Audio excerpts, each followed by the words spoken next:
بسم اللہ الرحمن الرحیم۔ دادا کے احوال سے فارغ ہونے کے بعد مصنف علیہ رحمہ اخیافی بھائی بہن کے احوال کو ذکر کرتے ہوئے فرماتے ہیں، دیکھیں اخیافی بھائی بہن کہتے ہیں ماں شریک بھائی بہن کو، یعنی جن کی ماں ایک ہو باپ الگ الگ ہو، وہ کیا کہلاتے ہیں؟ اخیافی بھائی بہن۔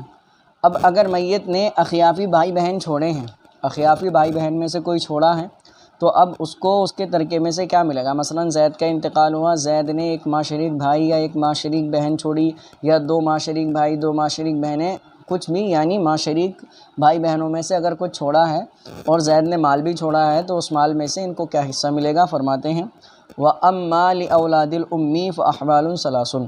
اب رہا ماں شریک اولاد کے تین حالتیں ہیں، ماں شریک اولاد کی تین حالتیں ہیں جن کو اصطلاح میں کیا کہتے ہیں؟ اخیافی بھائی بہن، ٹھیک ہے۔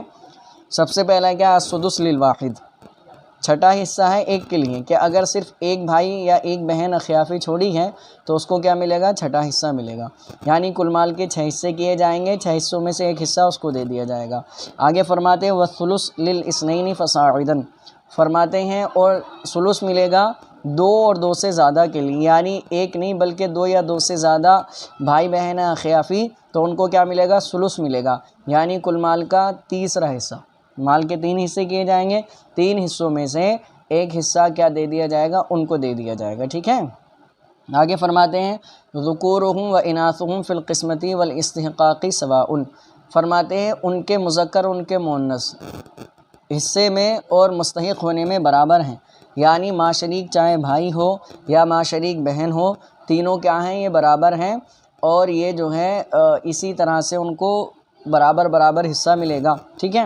آگے فرماتے ہیں وَيَسْقُطُونَ بِالْوَلَدِ وَوَلَدِ الْإِبْنِ وَإِنْ سَفُلَا، فرماتے ہیں اور یہ ماں شریک بھائی بہن یعنی اخیافی بھائی بہن اولاد سے ساقط ہو جاتے ہیں، اسی طرح بیٹے کی اولاد سے ساقط ہو جاتے ہیں اگرچہ نیچے ہو۔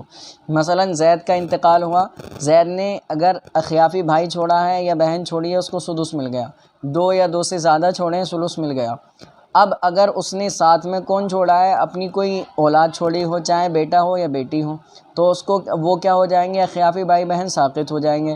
اگر کوئی سگی اولاد تو نہیں چھوڑی لیکن بیٹے کی کوئی اولاد چھوڑی ہو، چاہے بیٹی ہو یا بیٹا، تب بھی ساقط ہو جائیں گے، یعنی پوتا یا پوتی چھوڑی ہو۔